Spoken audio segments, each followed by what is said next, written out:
Moving plans for the U.S. Coast Guard, the proposal from a San Diego congressman, and the pushback from the Coast Guard leadership. There's a changing of the guard on the San Diego State University campus. We'll have details coming up in a couple of minutes. This is their new hometown. This is their new country. This is where they are living in peace. They need to go out and explore. Bearing fruit, the San Diego group who's taking care of all that unpicked fruit and its special connection with refugee communities. KPBS Evening Edition starts right now.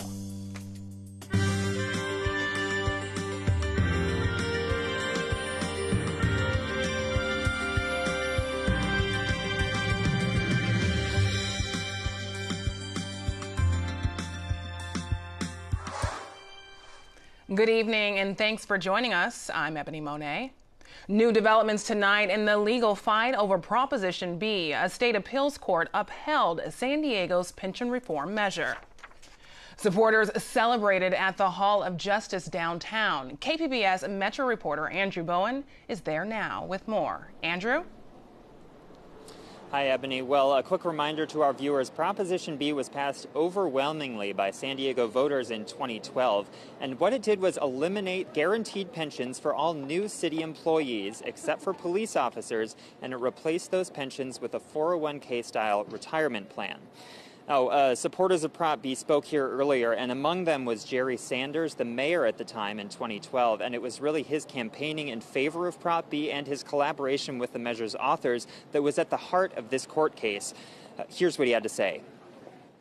Today's ruling upholds the voters' decision, keeping pension reform intact and saving taxpayers hundreds of millions of dollars. San Diego can now invest those funds in what our communities need the most. And Ebony, right after the press conference, I spoke with the head of the union that sued to get Prop B overturned. And what he told me was that ever since pension reform passed in San Diego, the city has had a very difficult time attracting and retaining qualified employees that help keep the city running. He also said the union's board is meeting tomorrow to decide whether to appeal this court case to the California Supreme Court. Reporting at the Hall of Justice downtown, Andrew Bowen, KPBS News. Thanks, Andrew. Steve Fisher said goodbye to the San Diego State University basketball program today. The 72-year-old coach turned a losing program into a consistent winner. KPBS reporter Eric Anderson has more. I'm proud of every step along the way in my journey, but I'm an Aztec. A 50-year coaching career ended this week on the San Diego State University Mesa. And when people say, where do you live? With pride, San Diego. What do? I'm a San Diego State Aztec. I'm a teacher and a coach at San Diego State. I'm always going to be that. Coach Steve Fisher is handing over the reins of the men's basketball team to his hand-picked successor, head coach in waiting, Brian Dutcher. Fisher declined to return for his 19th season at San Diego State, even though he's just 14 games from his 400th win here. I'm proud of the fact that people appreciate what we've done. It makes me feel good. It makes me excited to want to come and watch the next chapter. Fisher took his teams to 8 NCAA tournaments during his tenure and won the Mountain West Conference regular season championship 10 times. He says he's ready for this change. I had a feeling of confidence that the right decision had been made, and a feeling of sadness that I wasn't going to be there on the sideline to coach them. Fisher's coaching career hit its peak when he took over a Michigan team as it entered the NCAA tournament. He orchestrated a run that gave the school a national title, but Fisher was fired less than a decade later. The uncomfortable departure was linked to whispers of wrongdoing between a player and a booster. Fisher took a year off, then coached a year in the pros before taking the head coaching job at San Diego State. Life is strange, and it has a lot of twists and turns, and you never know what that next turn is going to be. Fisher pulled the San Diego State University basketball program out of obscurity and onto the national stage. He talked about the journey before a game in 2015. I've always been a person that has closed his eyes and dreamed big.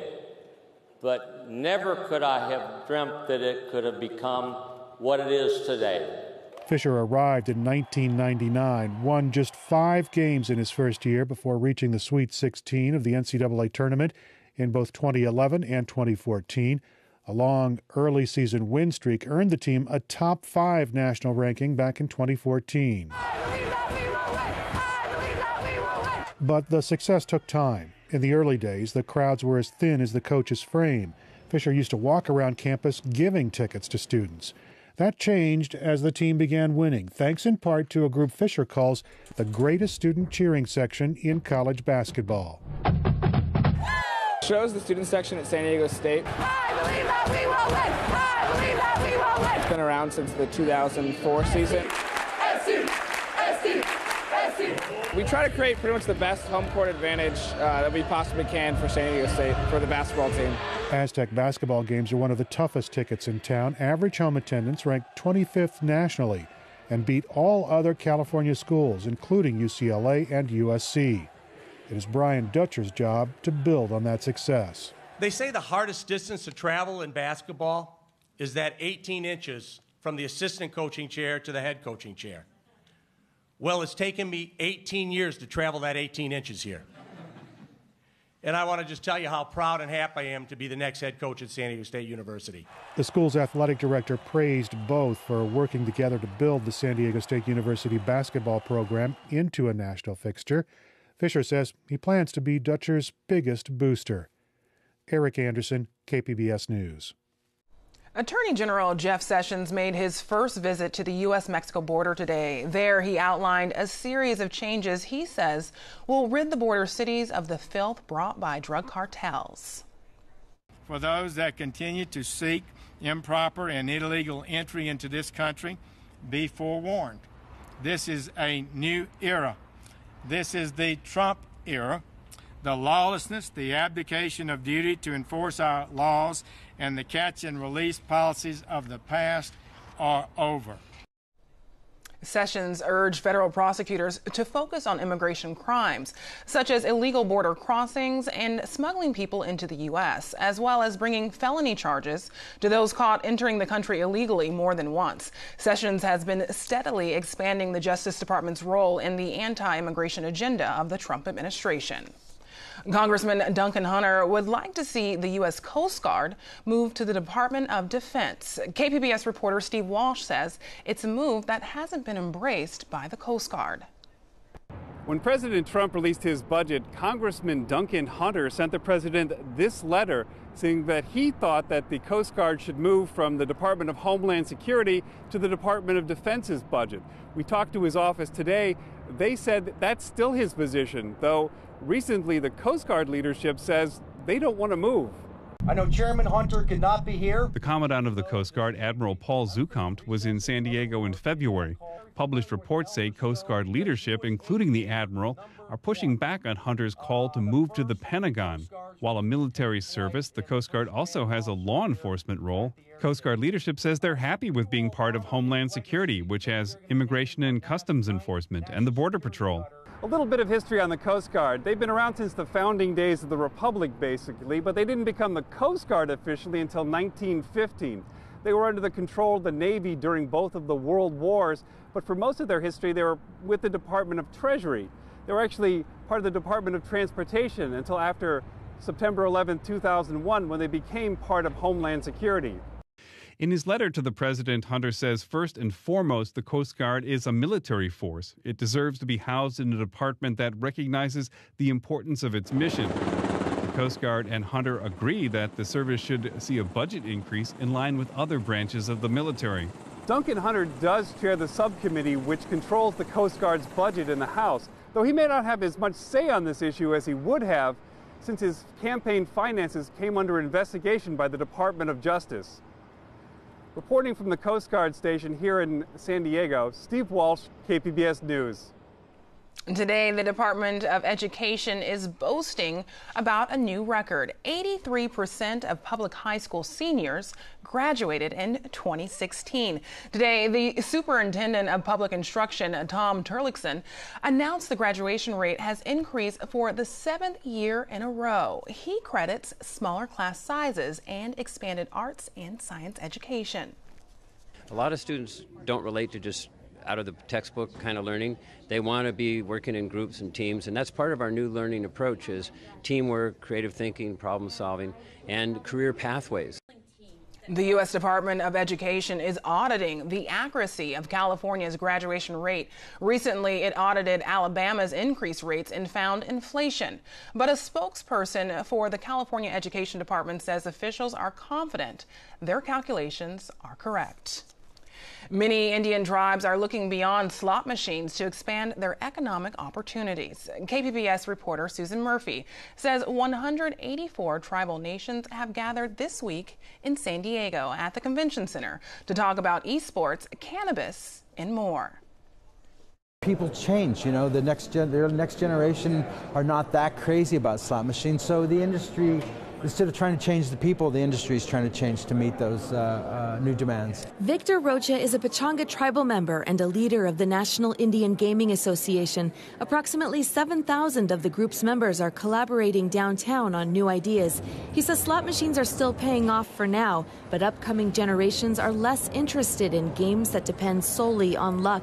That's why some tribes are looking into electronic sports, or esports. Those are video game competitions held in large arenas with big screens, pitting teams of gamers against each other. You know, 40, 50, 60,000 people showing up to watch other people play video games. Now, to our boomer minds, this doesn't make sense, but to this young generation who were born with iPhones and video games, it's perfectly logical. Rocha says hosting esporting events could pay off for tribes. And they're actually starting to take bets on some of these games, little small bets. Other promising industries include online gaming, solar farms, cannabis crops, and expansive resorts. Rocha's Pechanga tribe in Temecula is investing $300 million in a new hotel. Siquan Casino in El Cajon is also constructing a hotel with a multi-acre pool complex. Rocha says it's all about staying ahead of the competition of other tribes. Southern California is the home to probably more tribal casinos within a 100-mile area than any other in the country. San Diego County is home to 18 tribes and 20,000 Native Americans. The Hamul Band of Kumeyaay Indians is the most recent tribe to get into the casino business. The Hollywood Casino in El Cajon opened 6 months ago. And it's absolutely bringing more prosperity, more opportunity for the tribal members. Hamul is really taking its place in there with the other big boys out there. The conference wraps up on Thursday. Susan Murphy, KPBS News. Easter weekend is looking bright and sunny. Erin Calandra has tonight's forecast. Well, we had just a gorgeous day today, and there's plenty more of that heading our way. Taking a look at this radar, well, we do see a low-pressure system bringing some wet weather to our friends north of us. If you're traveling to, say, Los Angeles or San Francisco, give yourself some extra time because the highways could be wet and, of course, dangerous and full of traffic when those storms move through. Looking at our area, though, over San Diego, a lot of nothing. It's pretty quiet and pleasant, and that's how it will be tonight. 57 degrees for your overnight low, partly cloudy skies, and that's how it looks across the region. Borrego Springs, 57 degrees. Mount Laguna, a bit chillier at 39 degrees. Alpine, 42. Ramona, 41. San Diego, 57. Chula Vista, 53 degrees. Poway, 49. And Oceanside, 50 degrees for your overnight low, with just a few clouds passing through the area. Now looking at your Wednesday, well, it's going to be pleasant. We have nothing but nice warm skies, warm air, and lots of sunshine, keeping things pleasant around here. And that's how it will look late week as well. It's going to be very warm and dry and pleasant through the whole week. Looking at your 5-day forecast for the coast, on Thursday, 69 degrees with sunshine. On Friday, a bit chillier at 60. 67. But by Saturday, it warms up. 71 degrees with sun, and also on Sunday, 71 degrees with sunshine. So it's going to be a beautiful weekend for you out at the coast. Inland, well, it's a similar story. 70 degrees on Thursday and Friday. Saturday, it warms up to 67 degrees. And it's going to just be beautiful out there, very pleasant. Same story for Sunday, 76 for your high with partly sunny skies. The mountains, well, it's a bit cooler. We're talking about 50s on Thursday, 53 degrees for the high. Friday, 57, but by Saturday, we're in the 60s, 63 degrees and sunshine on your Saturday. On Sunday, 64 is the high with sunshine as well. In the deserts, well, it's going to reach it is going to reach 90 degrees by the end of the weekend. Thursday, 82 degrees. Friday, 83. By Saturday, we see it jump up to 89 degrees with plenty of sunshine. And by the time we get to Sunday, well, it's going to be 90 degrees with plenty of sunshine. So make sure you put on the sunblock and drink plenty of water. For KPBS News, I'm Erin Calandra. The LAPD is looking to the future with their new police cars. They're hoping the hybrid Ford Fusions will someday replace their iconic gas-powered Crown Vics. The most popular law enforcement vehicle sold in the U.S. is the Police Interceptor. We have a 63% market share, making Ford the king of police cars. But the automaker's looking to switch things up. We're introducing the new Police Responder. This is a preview of what we intend to offer to the market next year for police agencies in the United States. Unlike the Interceptor sedan, which is a gas-powered Taurus, the Police Responder is a gas-electric hybrid fusion. This is going to be the first ever pursuit-rated hybrid vehicle for police use. We'll be testing in the fall to confirm that at Michigan State Police and LA County Sheriff's, but we're expecting to be the first to market with this type of vehicle. One that's expected to get 38 miles per gallon of gas, 20 mpg better than the Interceptor. It's designed to not only help the environment, but also save a few bucks for police departments. An agency could save as much as $3,900 per year in fuel costs per vehicle. That's because the Police Responder's gas engine will shut off at idle, something law enforcement vehicles frequently do, allowing the battery to handle the electrical load for flashers, radios, and other items. We have found that the police agencies throughout the United States are looking for a solution that is sustainable. The Los Angeles Police Department added 100 electric cars to its motor pool last year, although the BMW i3s aren't for regular police patrols. Ford is banking that more departments will be in pursuit of going green. Mike Householder, Associated Press, Dearborn, Michigan. Projects like the Dakota Access Pipeline attracted protest and praise. There's another project which may be the biggest pipeline of them all. In tonight's EarthFix report, producer Kevin Christensen explains the energy boom behind the Trans Mountain project. You've heard of Keystone XL. You've heard of Dakota Access. But as those battles play out in the middle of the country, a pipeline proposal is slowly moving ahead in the Pacific Northwest, and it could bring more oil and opposition than both of them. For decades, the Trans Mountain Oil Pipeline was a celebrated achievement. Shortly after World War II, a group of oil prospectors found black gold in Alberta, Canada. Imperial Leduc number 1 struck oil. The greatest oil discovery in Canadian history. But the oilers had one big problem. They discovered oil in Alberta, Canada, far from any major markets. So the Canadian government approved a new oil pipeline, and crews began digging a 700-mile trench across the Canadian Rockies. In 1953, Trans Mountain helped usher in the country's modern-day oil industry, and has transported oil to Pacific Northwest ports ever since. But things have changed. Canada's oil patch has gotten a lot bigger. It's now home to the third largest oil reserve in the world. There's growing demand for it in Asia, and one way to meet that demand is to expand Trans Mountain, tripling its capacity. So why are people upset about expanding a pipeline that already exists. More oil would mean 7 times more tankers in Pacific Northwest waters. More ship traffic means more underwater noise. That's bad for the region's endangered orcas. And there could be greater risk of an oil spill. But that's not all. North America is experiencing an energy boom like never before. And protesters believe cutting off fossil fuels from the rest of the world, by killing fossil fuel infrastructure, will prevent future CO2 emissions that cause climate change.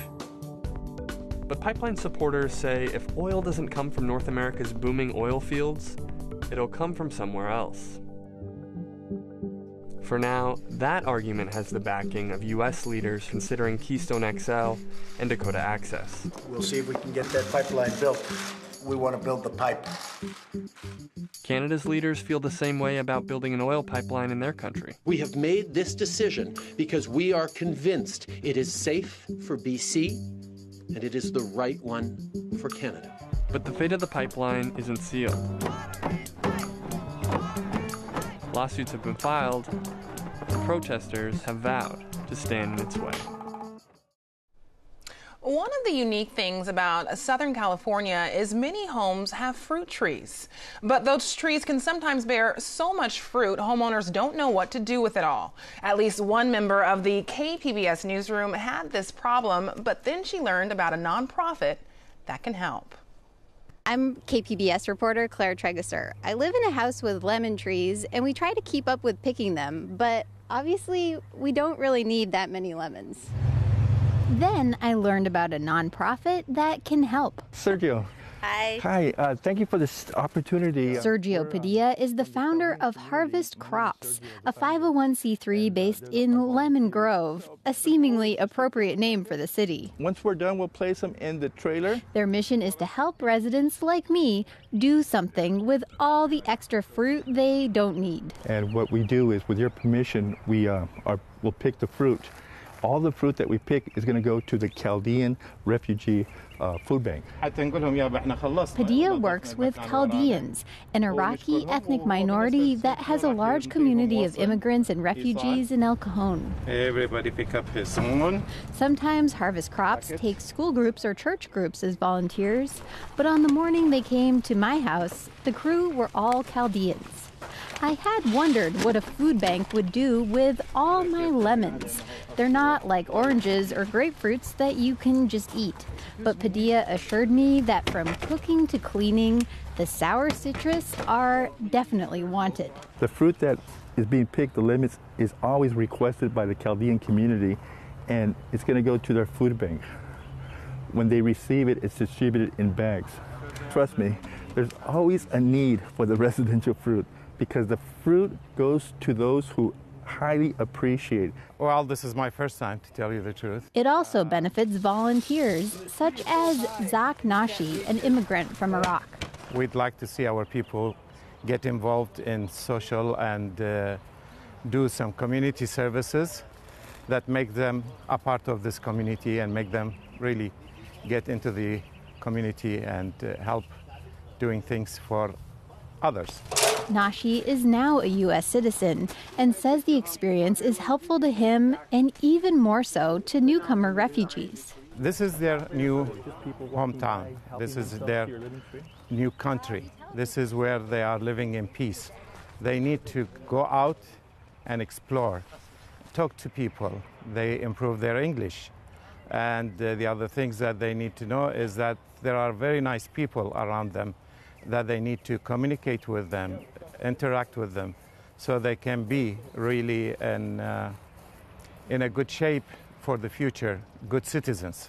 The nonprofit has collected more than 200,000 pounds of fruit since it started in 2009. Padilla says it's getting more popular. Last year, for example, we did 63,000 pounds, whereas the previous year in 15, we did 31,000 pounds. This year, we anticipate a growth of 30%. What's happening is that the residents are calling us on top of our loyal residents who are asking us to return. That's a good thing, but it also taxes his abilities to help. He has some sponsors from local businesses, but says he needs a new truck and more tools. We are always in need of material. In this case, if you look at my pickup, it's a 92 Ford, my personal pickup. When Padilla and his team were finished at my house, they were ready to load about 300 pounds of lemons into that pickup. He says they do this 3 or 4 times a week and often collect 600 pounds of fruit at one home. The receipt for tax deduction. Okay. After Padilla gave me a receipt to show how much fruit they collected, he and the volunteers snapped what they called a trophy shot photo with all the fruit bounty. With smiles on their faces, they then filled the truck, cleaned up my yard, and went on their way. And the best part, I was left not feeling guilty about rotting lemons I couldn't pick fast enough. Claire Tregesser, KPBS News. You can find tonight's stories on our website, kpbs.org/evening edition. And we leave you with the sights and sounds of springtime in Balboa Park. Thanks for joining us. Have a great night. I've been dreaming about you, baby. Gonna find my way back home. And you know that I really miss you. And I can't live without your love. Thank you, ladies. Oh, live without your love. Whoa, I can't live without your love.